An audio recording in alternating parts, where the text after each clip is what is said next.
All righty. Welcome to the webinar today. Welcome to Vector Choice Webinar, Unlocking Business Efficiency with Microsoft Copilot.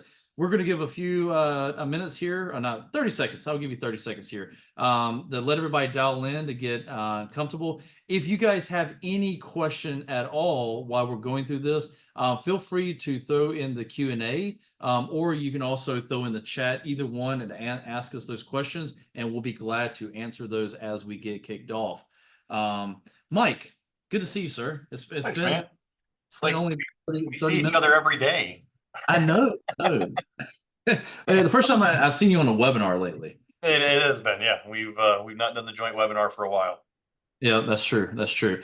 All right, guys. Well, let's get kicked off. I thank you so much for taking your time to being on today. I know it's a lot to take time out of your business, but I hope you get a lot out of this and how Microsoft Copilot can actually help you and your business run more efficiently. So let's talk about unlocking business efficiency with Microsoft Copilot. I just want to introduce a few of us real fast. We got quite a few people on this call today, a lot of knowledge here. My name is Will Nobles. I'm the CEO here at Vector Choice. I got my co-host, Mike Bazar. He's our Chief Revenue Officer, we try to do the whole same beard. I'm just trying to get Mike to get his hair on top of his head back.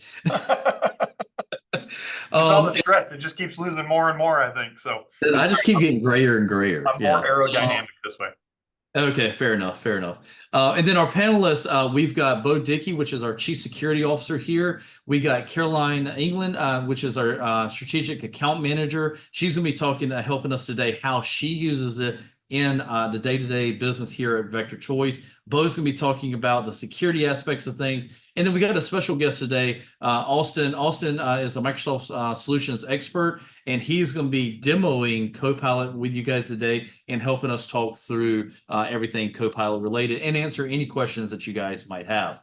And just a little bit, me and Mike could not do this business without a great team here at Vector Choice. Obviously, we are a technology managed services, security, and compliance company, and our goal is to help medium and small businesses be very successful, secure, and minimize business risk. And so by doing that, we've made Inc. 5000 for the past 6 years in a row, and several other awards there as well. As we continue to grow, we have offices all over the place now, 9 locations covering 23 states. We have done a lot of work international as well. So no matter where your business is, we can definitely make sure to assist you in IT, cybersecurity, and compliance. But enough of all that. Let's talk about Copilot and why we're here. And generating AI is here. AI is here, Mike. Where do you, from your day-to-day, where do you use AI on? As silly as it is, sometimes it's really helpful to use, like, I just know even in the company, right? Like we have some of our techs who maybe are blunt, post thing, like copy a ticket note and put it into Chat GPT or to Copilot and say, hey, can you rewrite this in a professional tone? Takes 30 seconds. It helps them communicate better with people, clients and everything else out there. Takes the edge off. It's easier than trying to train somebody how to write better or how to communicate better. So there's little things like that. I think there's a lot of day-to-day stuff where you can help it, have it, proofread documents or other things. And again, we'll show some of this stuff in the demo. There's you can summarize Teams meetings. You can ask it what emails that you didn't get to yesterday. Like if you really get Copilot integrated and get you used to it, there's a lot of things that it can do and a lot of power that it has. And so it's hard to put your finger on one because it also depends on the industry you're in and everything else as to what happens. Like I know a lot of people that use Copilot in marketing to help create images and other things and, do basic graphic design work, that kind of stuff. So there's a whole lot that you can do with it. And it's just finding that niche of what's really helpful in your business. And I think that's the question everybody always has. And we're hoping to shed some light on this through some of this in the demo of what are those things you can do, because AI sounds cool. And I will say, I don't think it's this magic hammer, but it certainly has a lot of real benefit that can be used for, for your business to save time and improve things as you go.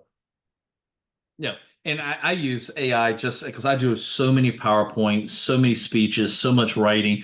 Even if I use AI to help generate some information for me, and I can still tweak it as me and make it sound like me, but it helps me get my thoughts together, and where I would have to pay a copywriter or someone advanced to do things. So I think for medium and small businesses, when you start implementing AI into your business organization, you can definitely cut down your costs, your efficiency, and everything. So let's get straight to it, guys.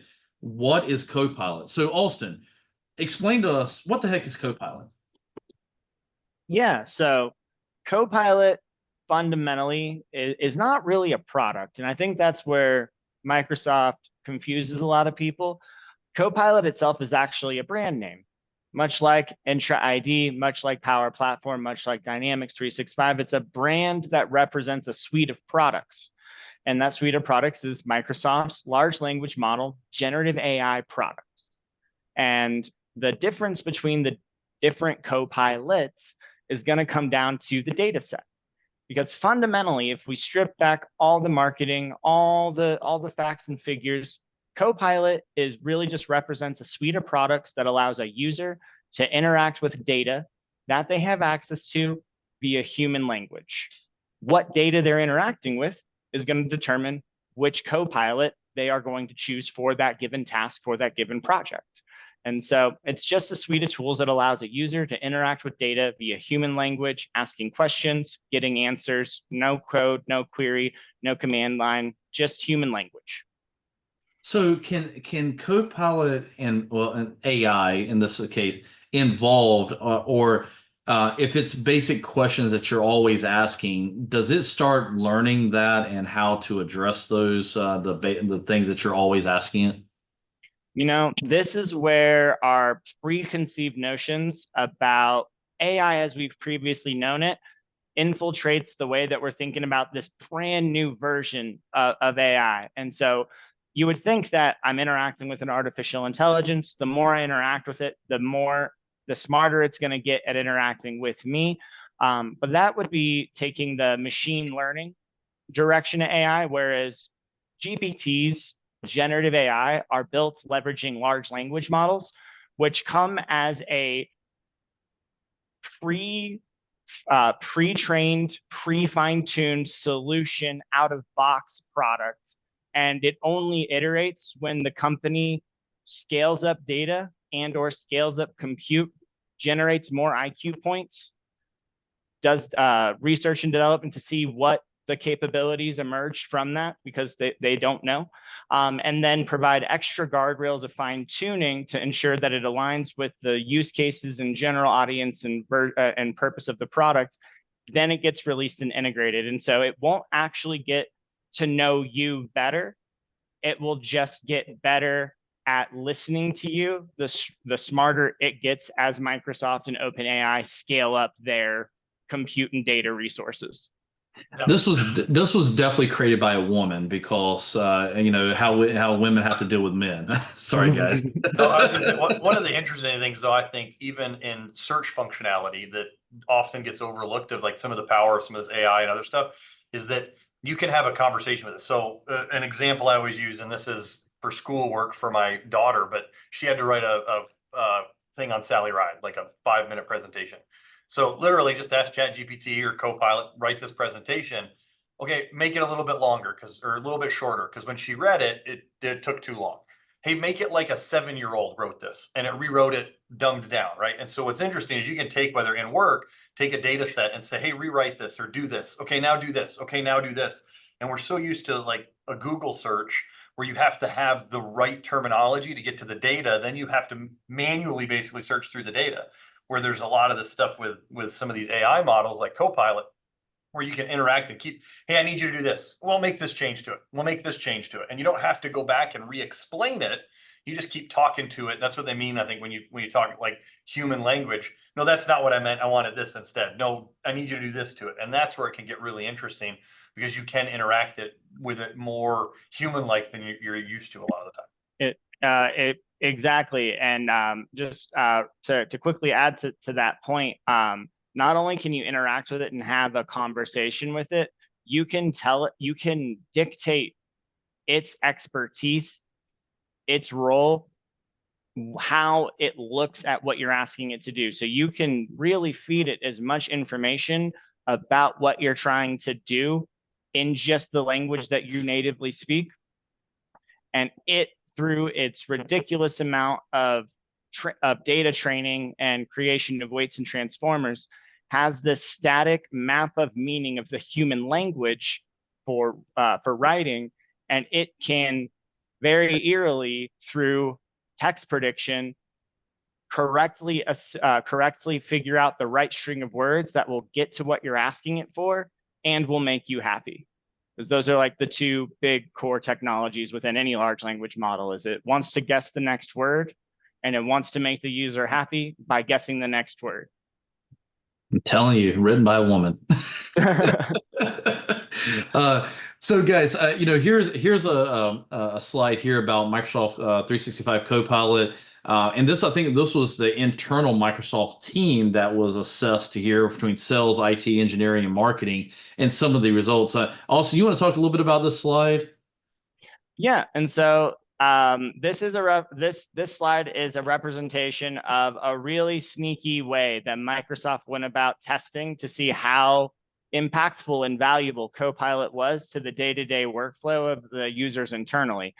They released it to them, they gave them 90 days, and then they pulled the licensing without warning. And then they just wanted to see how many tickets came in. If a lot of tickets come in, okay, it was probably valuable. How angry do they get? They quickly gave them back. They almost started a riot.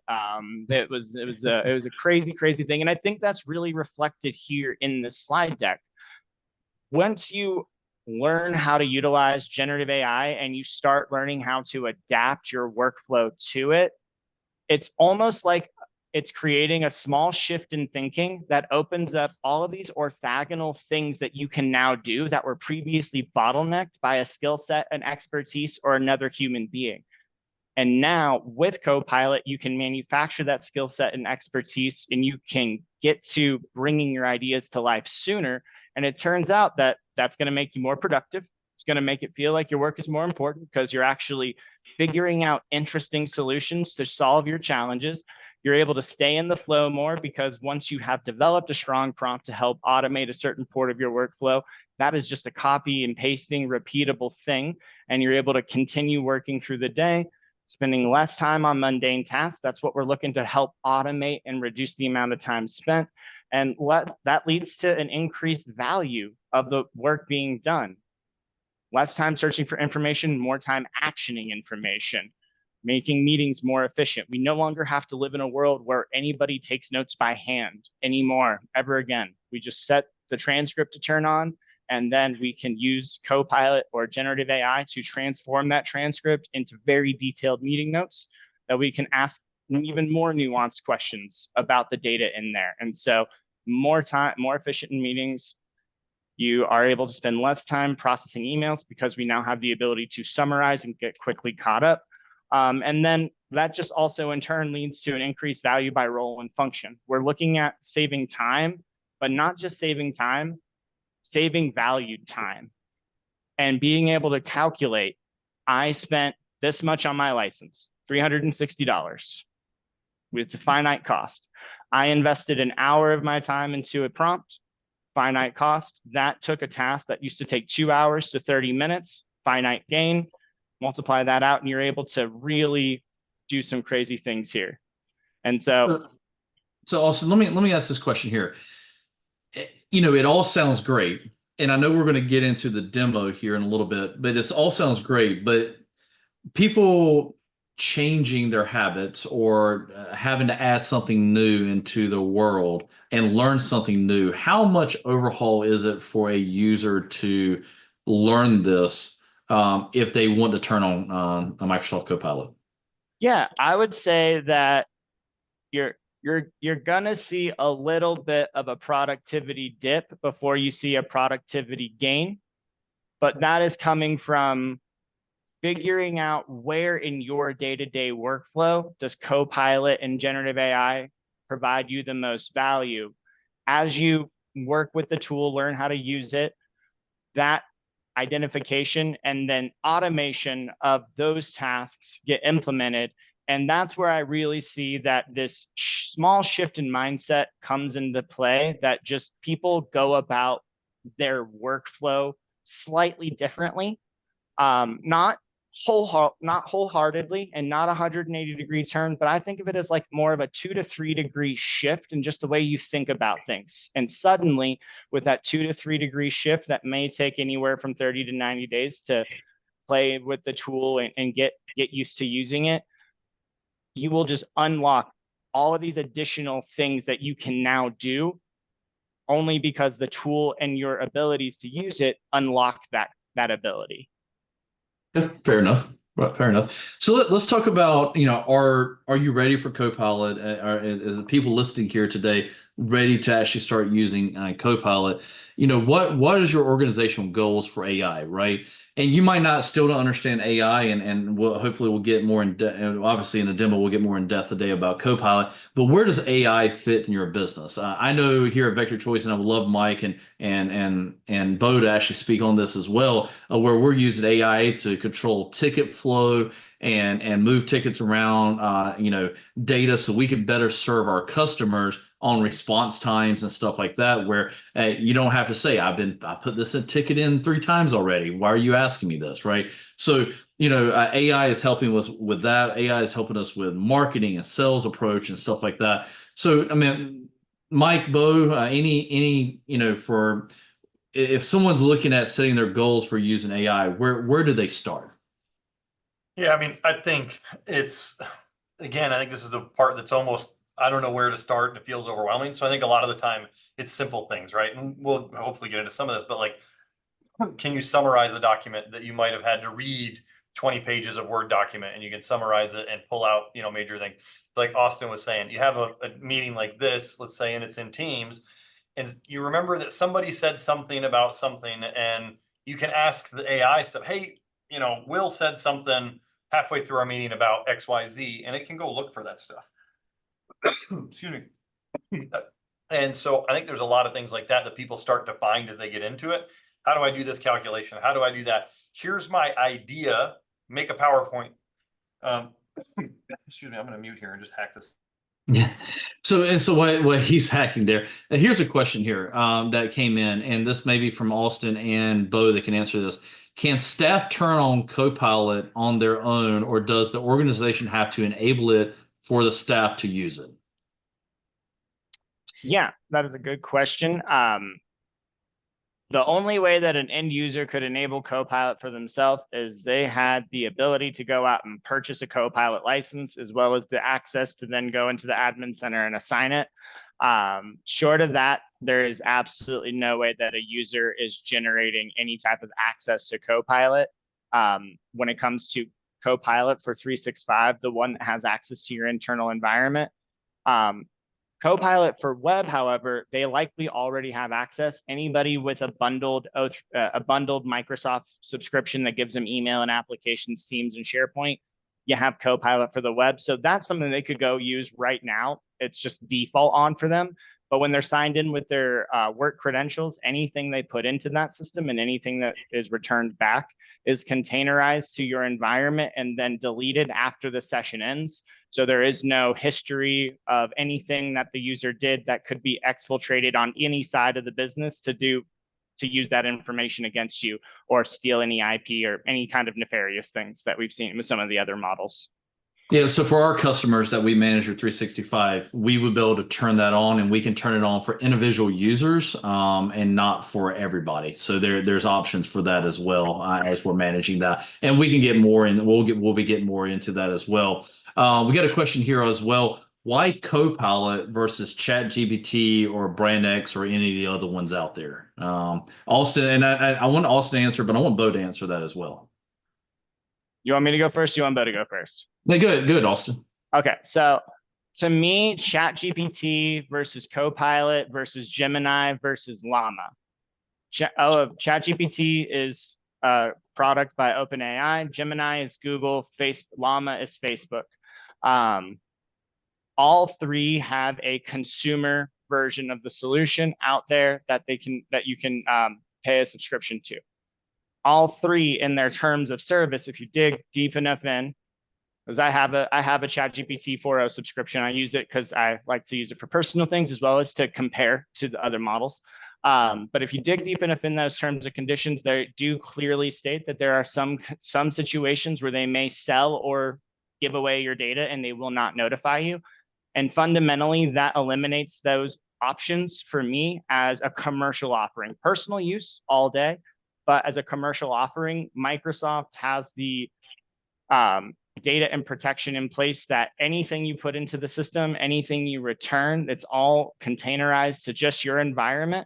Your data is not being saved. Your data is not being used. Your data is not being used to train any other aspect, or basically they're not profiting from you in any other way than your licensing fees. And so that would be a fundamental thing. But also, Copilot is going to, when we're juxtaposing any of the other frontier models in Copilot itself, because it's a Microsoft product, has access to the information, to the data in your Microsoft environment. And so any task that a person needs to complete where the information to complete that task is in email, it's in Teams, it's in SharePoint, it's in OneDrive, Copilot can be used to quickly find, analyze that information, and then take that information to create whatever they need or inform a decision to complete that task faster. All things that you would have to do and export out of the information to those frontier models to then do the same type of work. So it's just more efficiently in your system. It's safer for your data. And all around, it's just the way I would go commercially when it comes to juxtaposing the two. So, Bo, you always have a lot to say with security. Talk to me. So, for the most part, Austin pretty much hit the nail on the head. The way that your data is used by the company, the parent company that's in charge of the learning language model and what you're feeding to it is generally the biggest concern. There's a lot of risk there. At the end of the day, it's where your data lives, who owns it, what's being fed into it, what are your employees putting in those prompts? Are they attaching messages, images, anything else that might contain information that you as a business are required to protect? And that's the real focus, is when you're putting that in, does your terms of service say that that information is protected within a container, like Austin mentioned, or does it say that they can sell it? Like he said, pretty much all of them have some disclaimer where they can sell to a person or an entity. And that's the big risk. The other part of it is that at the end of the day, you don't own that data. You don't control it unless you're going to host your own solution, which is the recommended way to do it, where you're paying for it, you're getting licensed, you're hosting it in your infrastructure where you own it and you control it. But that's expensive and it doesn't really work at scale. So if you're going to pick one, solution. Yeah, it's not, unless it's not an enterprise solution. If you're looking at it from a business perspective, you want to be able to have that control. Microsoft is giving you those options with the Copilot solution, whereas those other options with their paid licenses, they don't really have that fleshed out fully yet.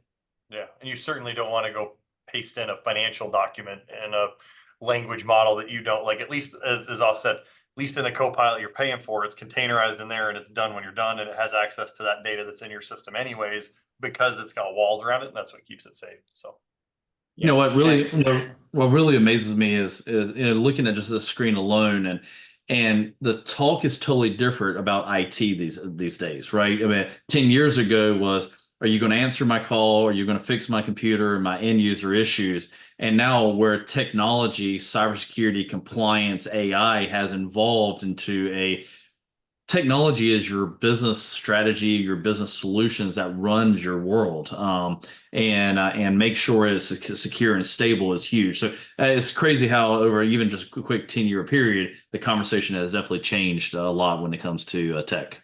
Yeah, real quick, just because there's a couple questions about school stuff. One, most of the school stuff would be using the commercial models, like the free ones you get on the web or whatever. But I do know, and this is part of the reason it's important for your business to have a strategy around it as well, is like there are schools that are cracking down. My kids are going back to school, and we do homeschool and a combination of this other thing. And one of the teachers has said, if you have any AI stuff and we see, because there's models that'll find it and detect it, then that paper fails. However, I do think, and I would confirm this with your school and other stuff, I think there's still a lot of advantage of like, can you proofread this? Right. And you could post that in there, paste it in there, have word, proofread it, things like that, where it's not totally writing it. I think it's an interesting thing because it's kind of, again, in business, you can't just ignore AI because your competitors will get a one up on you if they find ways to do that. But I think it's the same. I think it's silly that schools are going to basically go all the way to don't use it. And instead, they should be finding ways that they can help kids use it in a constructive manner. But anyways, I just thought because there were a couple of questions that had come up on that. So. Yeah, it definitely is not going away anytime soon. That's for sure. So, all right. So, what can Copilot do for your business? And I figured the best person is have Caroline come on, share how she uses it. She's our strategic account manager, so she works with our clients, does a lot of team meetings, Zoom meetings, a lot of note taking, a lot of generating reports, and then generating information back out to the customers. Caroline, talk about how you use it. Yeah. So I was lucky enough to be the guinea pig and I just kind of dove in, and I will say it is really easy to learn. But for me, the best thing about it is just how practical it is. I'm sure a lot of people can relate to constantly, like you said, being in meetings, having a to-do list that's just consistently growing.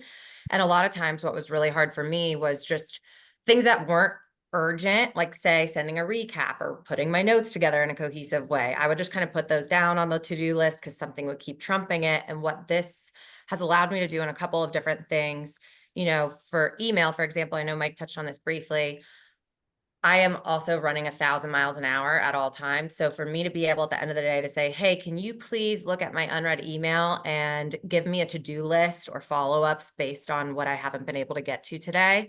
And it spits me out a quick, here's the recap to-do list, and it links those emails for reference, and stuff like that has actually saved me so much time. Just on, you can only be so many places at once. Your to-do list just keeps growing as always, but being able to knock out a lot of those tasks where that usually would take me 30 minutes to go through all of those and figure out what I actually need to do with them, that was a big time suck for me. And then we also use Teams meetings, and that has been an absolute game changer from the sense of, I'm sure this happens to nobody but me, but sometimes you can be in a meeting where you might be double tasking, maybe triple tasking, and somebody calls on you. And so I can type in, hey, recap this meeting so far to me. 30 seconds later, I'm up to date. I can say, give me some follow-up questions so that everybody knows that I've been paying attention really well. And it'll give you some follow-up questions. I can fact check. And then really what has been huge for me is, because I want to interact with people, so much of my job is actually being in that conversation, leading that conversation, having that conversation. Being able to, at the end, just say, give me the list of action items, generate the meeting notes is huge. And one thing that's actually really cool is being able to see the meeting notes from different perspectives by topic. So if I was talking to you, Will, about something and you were really, really hesitant about it, it will say, hey, Will seemed hesitant about whatever topic we were talking about. Here's something to readdress, or here's something to talk about with that. So for me, it's That's the part I have right now, Caroline, is are you actually paying attention when we're having a meeting? you'll never know. Apparently not. It'll seem like I am, though. We're going to do that Microsoft test. We're going to pull your license right before the meeting. No, but just from the practical standpoint of, like, I know a lot of people, especially in insurance and CPAs or law firms, you're always, the administrative work weighs you down so much sometimes. And it's the simplest tasks that are your Achilles heel.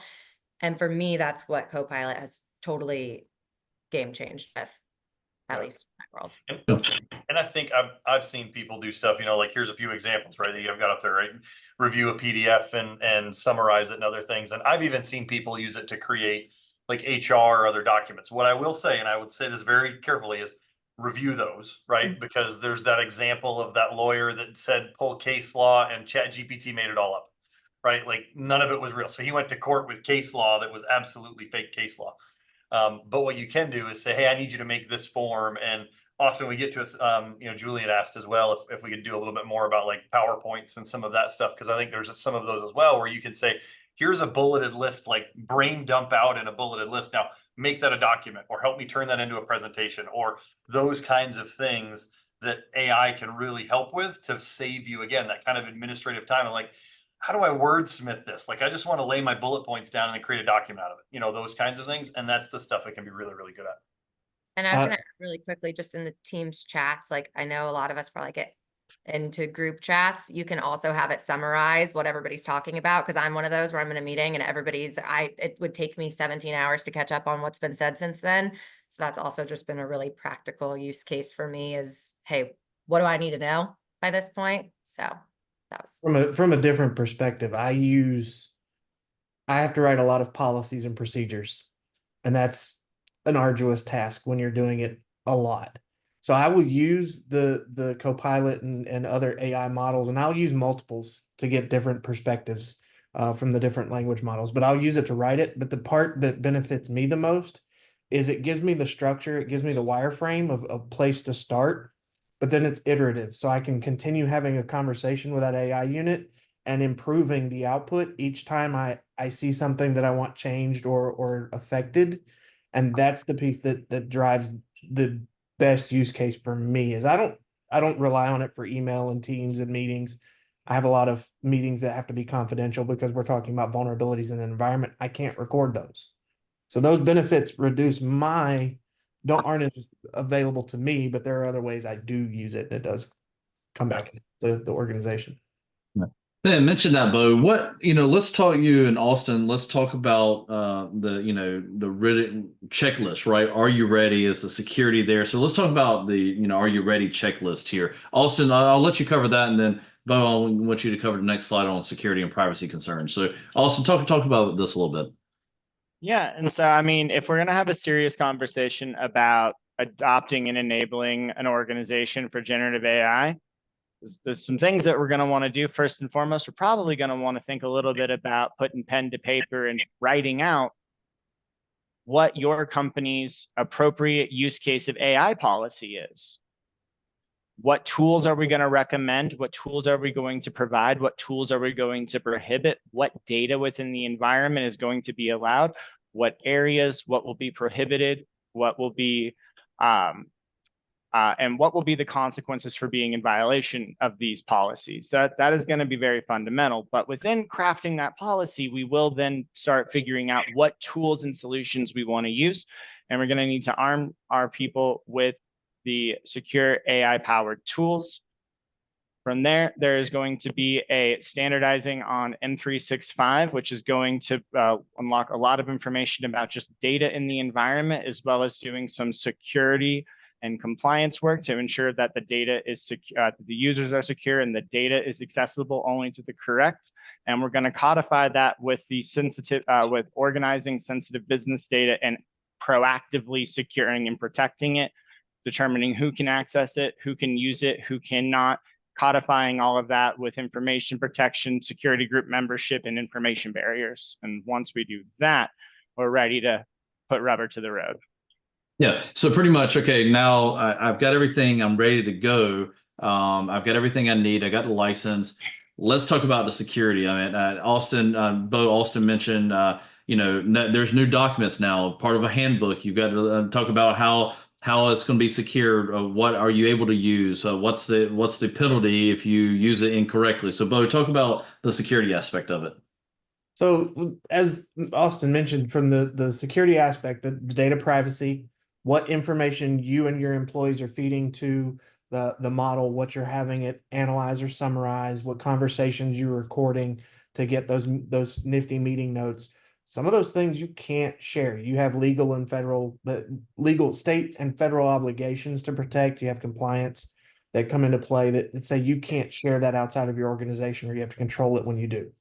So there's always obvious concerns over control and ownership of the data, whether that information's being protected, the security risks, or there are vulnerabilities that can be exploited against those learning language models, those AI units that are being discovered every day, from feeding it special prompts to asking it to iterate through information so much so that its brain overheats and it starts spitting out everything it's intercepted or had conversations with. There's accuracy and bias depending on how the language model's been picked up and fed from all of its data sources. If those data sources aren't verified and fact checked, then you end up in the situation like Mike mentioned earlier, where the lawyer was told it to interpret a whole bunch of case law. He gets to court, and then the judge just laughs him out of the courtroom because everything was fake and made up by the AI unit. There's intellectual property. Obviously, you don't want your secret sauce to get out there. You don't want the ingredients to be leaked. So just be careful how you're feeding that in and where that's coming from and going to. And then obviously the last part that Austin had mentioned was the accountability and liability. You as the business owner are still accountable for what happens, whether that information is fed into the AI or whether it's not, it's leaked. Even if it's some other company, Microsoft or Chat GPT, Google, Facebook, whoever you're using, if they get hacked or the exploits used against it, you're still responsible for that information if it comes out that you were the source that leaked it. And those logs can indicate who that came from. So that's where the liability comes into play. Yeah, which goes back to why, and this will sound salesy, I don't mean it that way, but why the paid versions are usually better for your business than the free versions, because if it's going to interact with your data, that's where you want to be able to build those walls and other things. And it's to, Austin and Bo pointed out too, what do we actually allow and not allow in the company, and having those policies and writing those documents and that kind of stuff. You could probably use AI to help you write that document and then review it.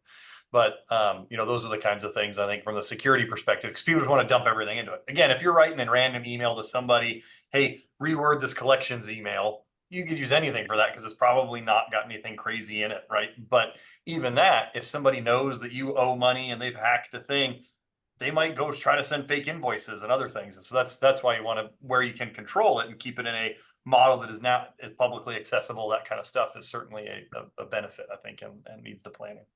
And I think that takes us back to basic security, right?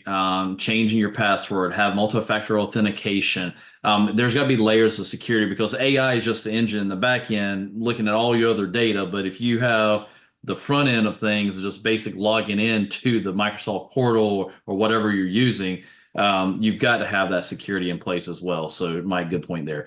So we've shared a ton with you guys so far, but what I'm going to do is I'm going to stop sharing here, let Austin share, and let you guys be amazed about what Copilot can do for you guys in your business.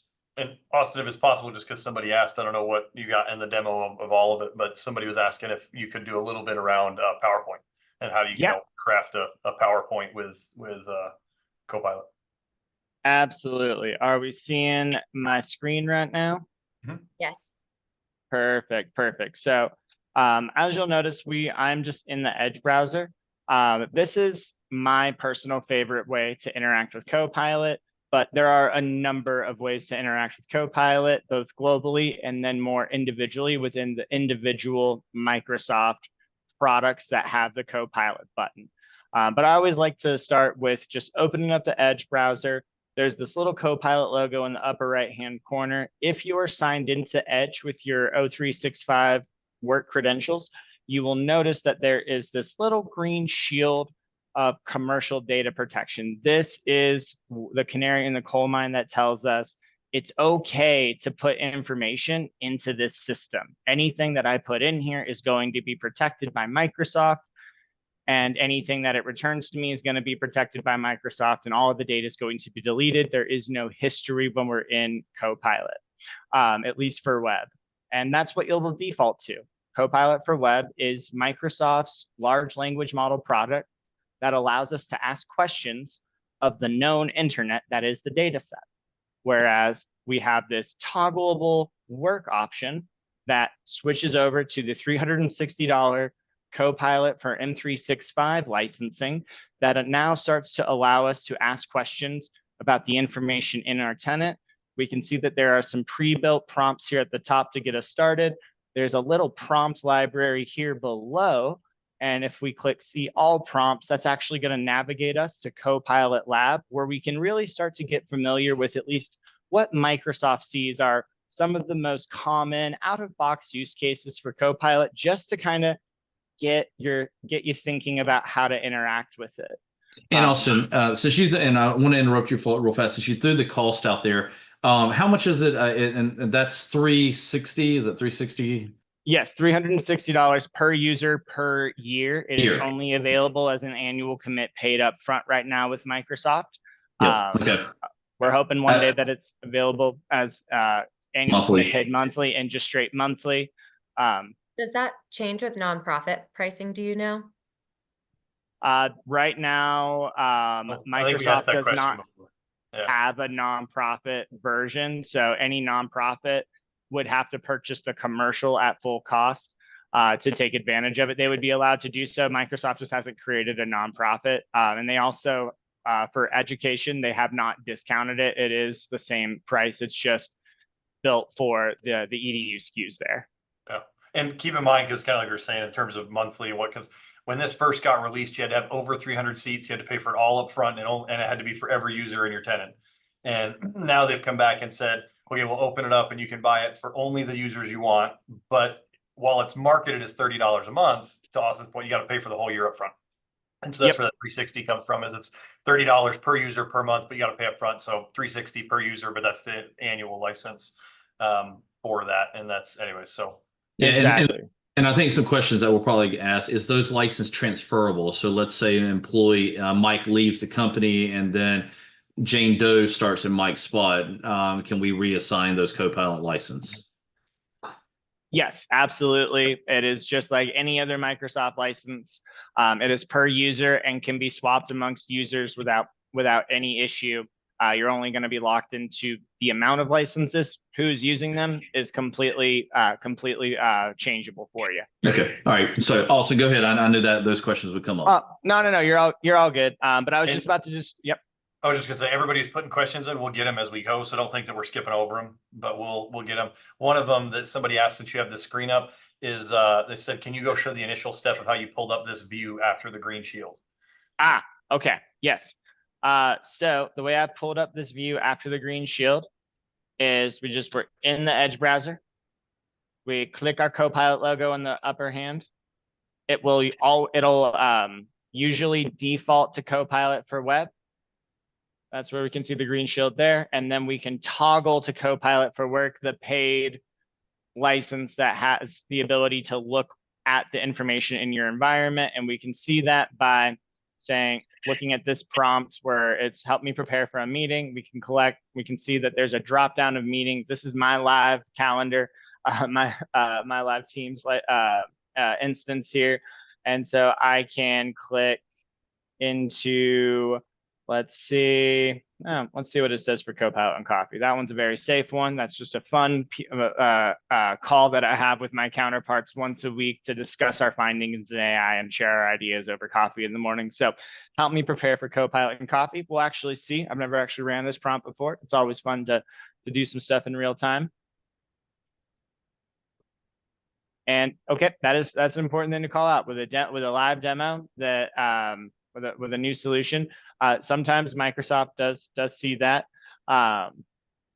where you'll run it and then it might just on the first time have a little bit of an issue and just refresh. But the purpose of just demonstration is just you can access things, access data in your environment. You can look at people that you have saved, files, meetings, and emails, and you can ask questions about the information here. Can you use Copilot with Chrome? Absolutely. Copilot.microsoft.com will open up the Copilot app. That is basically what this guy is here. And so you can access Copilot from any browser. Edge is my preferred instance. It just seems to work a little bit better. But Chrome, Firefox, Safari, just copilot.microsoft.com, and you have the ability to ask questions, to interact with it. So we'll go back here, rid of that. And just to do a quick little demonstration about what we might do and the differences between working with web and work. Web is, again, we're going to ask questions that the information is not in our environment. You interact with the web, we can ask some interesting questions to help us with some of the day-to-day tasks we might have to work on. One of my personal use cases is, as a Microsoft rep here at Paxate, I'm also responsible for covering BitTitan licensing and helping partners and customers determine what's the best licensing for their given project. This prompt right here is my BitTitan pre-sales discovery prompt, where I can come into the web, I can paste it in, run it, and basically as it's responding, it responded a little bit faster than I wanted it, than I thought it was going to, but we're going to say that what is the source environment for the migration? 365 tenant to tenant migration. And now it's asking me all these questions about the important variables that will determine what's the best licensing to complete this migration. And I'll just go mail, contacts, calendar, OneDrive, 25 users, no SharePoint, no Teams.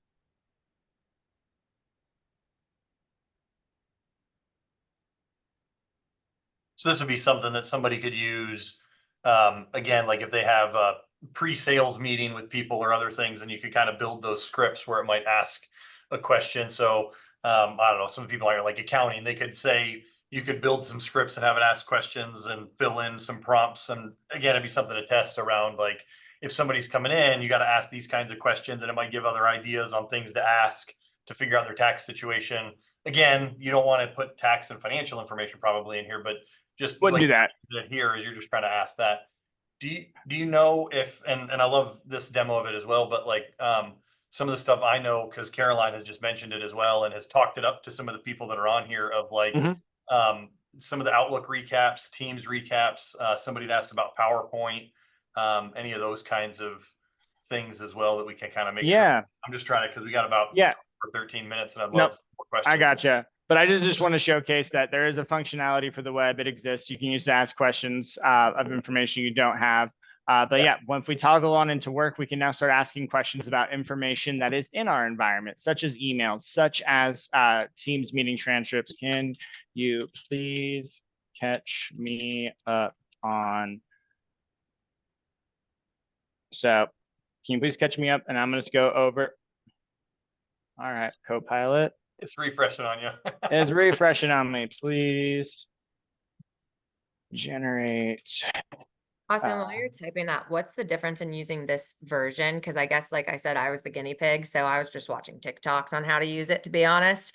How do you, what is the difference between using this like work one? Because I use like them in the actual app that I'm in. So is there a big difference in using these two, or is it just or it's just however you want to use it? So I would think about interacting with it through either the Copilot app or the Edge browser by clicking the Copilot. This is your most globally reaching instance of Copilot that can traverse the entirety of your Microsoft environment to find information that you have access to. When we go into Outlook, when we go into Word, when we go into PowerPoint, when we go into Excel, we are getting a very specific pre-programmed use case for the technology, but it is not as far reaching. And so there are limitations on it. And so this is where we're asking for information for anywhere. Once we go into an application, we're now specific to that application to author a document or to author a PowerPoint or to transform data in Excel, or to draft an email, so on and so forth. So specificity is found within the applications. Generality is found within the Copilot app itself, if that kind of helps. Yeah. Put the, but here, please generate meeting notes from Copilot Coffee. That's a meeting that gets recorded. So that we can use it as Copilot data sources. And so right now it's just a very general prompt. Please generate meeting notes from Copilot and Coffee. It's looking at looking at the transcript right now. It's doing its thinking process.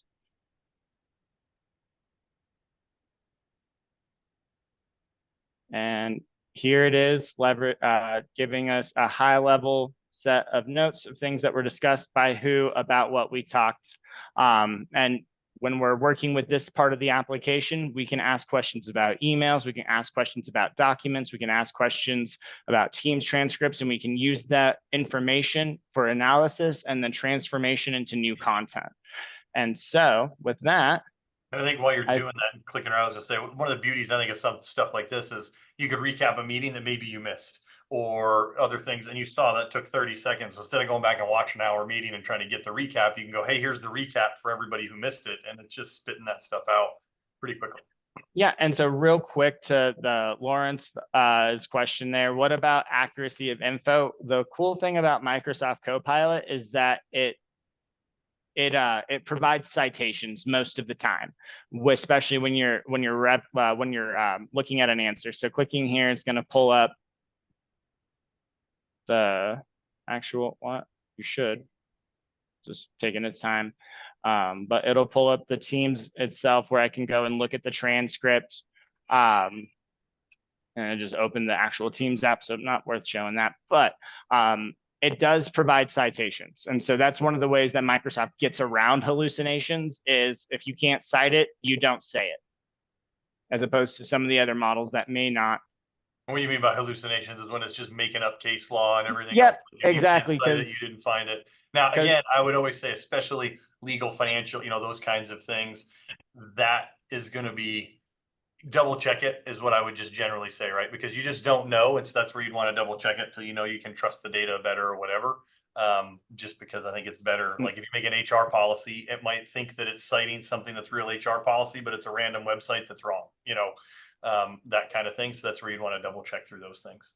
So Austin, can you go to the PowerPoint section? I think that was a question we had, and just how would you use that, and maybe even creating a PowerPoint to how to explain Copilot to your employees. Can we ask that? We could ask that. That would be, but sure, we can ask that. Create a presentation about how to explain Copilot to employees of an organization who just invested in Copilot and needs their employees to adopt it safely. To point out while it's generating that, like you can see there's multiple things he's added in there. It'll be interesting to see what it dumps out. But I think that's the thing sometimes that's interesting is we tend to think in simple search terms and other stuff. Hey, make me a Copilot presentation so my employees know how to use it. But to add the safely to do those other things, I think there's stuff in there that can be really interesting. So while it's doing its thinking, I did just want to quickly, since you mentioned there are many components to that very simple prompt, and the prompts that I use day to day, these are my prompts. They are long, they're seemingly complex, but they are very definitive and they're very explanative. That's not a word. I explained to the model exactly what I wanted to do. If there's any opportunity for a subjective interpretation, and I don't want it to be interpretive, and I define it. And so the more definitive we are, the better we explain what it is we're trying to do, the more interesting and seemingly magical the responses get. And so here is just introducing Copilot to our organization. We have 9 slides. We've got some images. We've got some reasoning. We've got benefits of Copilot. We've got using of Copilot safely. And so this is an example of just asking it to make a presentation for you about a topic where we provide no additional context. Yeah. However, and what's really cool about that is, if you're remodeled a house, you go and look at the rough picture and you can't envision what it looks like. Well, that's where that's really taking you, because at least you get started with something. The images might not be what you would use, right? You can put your own company images or whatever, but at least the PowerPoint, is there for you to help explain it. And then you can ask, obviously, AI more questions, put more policies in and stuff like that. So that's where Austin and Mike were talking about. More you give it, the more it's going to produce out for you. Austin, can you use it with one of the questions I got a ton was, can you use it, like say I have business premium or business standard licensing? Does it matter what license you have, or is there different capabilities I'm assuming based on different licensing? There are not different capabilities based on different licensing, but different licensing provides different inherent safety mechanisms to allow the user to use said licensing securely and compliantly. Okay. And so For the record, anybody who's never dealt with Microsoft licensing, it's the most confusing licensing in the world. This is why you need to reach out and get help with it. That's why we have please reach out to us. Please reach out to us. We can definitely help you make sure you have the right license for the compliance or security that your company needs. Yeah. We keep Austin in our back pocket. Yeah. Exactly. And so one thing I wanted to showcase is this is an example of, we made a slide deck with asking for a very specific topic, but just letting Copilot do the research and find it all on its own for us. On this slide deck, I am the IP. This is an M365 101 licensing outline I put together that is really just a brain dump of all the facts that I know about Microsoft licensing, which is more than I recommend for anyone to know in one person. It's my cross to bear for you. Don't even go down that rabbit hole. But I took some time. I made this just general outline and opened up my company's brand. I saved a PowerPoint of my company's brand assets for our updated PowerPoint. I deleted all of the slides within it, saved it.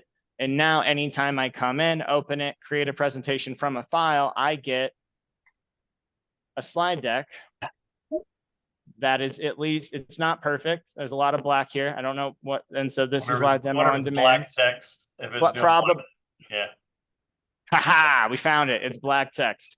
That's I guess it found. So here, try this. Just in the prompt, say, can you change all of the font to white, and see if it does it? Because those are the kinds of things I think that are interesting, right? Yeah, and so this is actually a good example. So what I recommend being nice to your model, because the model comes pre-trained on all of the known writing that has ever been generated by humans digitally, including Twitter. So it knows when people are being nice to it, and it knows that when someone is nice to a person, they're usually nice back. When you're mean to it, it is a little more snide with you, because again, it's read all of Twitter, and so it knows how to interact with humans. Nice people get nice things, bad people get blocked and turned off. So this is an amazing first start. This is amazing first start. Thank you for this. Can we try one more time? So what he's typing that in, we got a question here. Can someone else see what you're using Copilot for? Like, does it tell them if a report notes were made using AI? Okay, I guess if you're generating stuff with AI, is any way for So, yes and no. Depending on how the response is generated, whether or not it's got those source references in there. If you just copy it out and paste it into like a Teams chat or an email, then yeah, you're going to be able to tell that it was generated with AI. If it doesn't have those, then there are instances where you can't tell just by reading it directly, other than if you know that person, you can sort of detect their behavioral differences with the way that they communicate versus this really nice and rosy response you just got. That is uncharacteristic for someone like, say, me.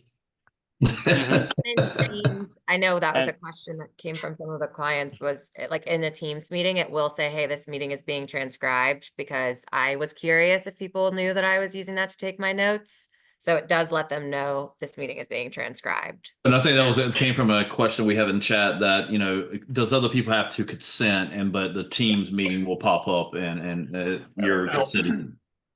Yes, and just real quick, because I know we're coming up here on time, I did want to showcase, this is a slide deck that I did make using the create presentation from file, and it took me like 30 minutes of cleaning it up to make it nicer, but it's never going to give you necessarily the perfect thing off the first go, but with a little bit of time, you'll have something that is presentation ready very quickly. And just to showcase that I used Copilot for the web to generate a learning plan for our internal learning project with LinkedIn. And then I had Copilot make this learning plan into a Word doc right here that mapped out all of the study things. That was something completely done with Copilot. This is the source material for that slide deck. This is a one pager that I got asked to make for PAX 8 utilizing Copilot, showcasing its abilities. And yeah, there's a lot of crazy things you can do here with Copilot. It's almost infinitely applicable. There are a handful of concepts that you can learn that will allow you to approach your workflow in a slightly different way that will unlock a lot of additional skill sets and capabilities that you have just dormant without this technology. Yeah. And guys, I'm gonna take over real quick, sharing my screen here. But you guys have seen what it's done. We've asked to answer a ton of questions. I know we're over time, but if you guys have any questions at all, feel free to reach out to us. Part of this today, we're giving you a free M365 security audit and checking to see if your business is Copilot ready. So just scan the QR code. Feel free to reach out to us. We'll be glad to help you to make sure. I don't care if you're a client or just someone that's on here listening to us today. Feel free to reach out to us. We'll be glad to help you walk through the journey of implementing Copilot and AI into your business. We always have Austin and the PAX 8 team from a strategy standpoint, helping with those types of things with software like Microsoft and everything. So again, thank you guys so much for being on. Austin, awesome job. Bo, Caroline, Mike, thank you guys for being on. If you have any questions, please let us know and we can help you. Or I would say, even if you want a more specific demo for your use case, like we can set one up. It might take a week or two to get whoever needs to be in, but if it's something like that you're just like, I'd love to know how I can use it for this situation, we can get Austin and a couple people on a call if we need to and go through those things. Yep, absolutely. All right, guys, thank you so much. Have a wonderful day. Bye, Have a good one, everybody. Thank you. Thanks, Austin.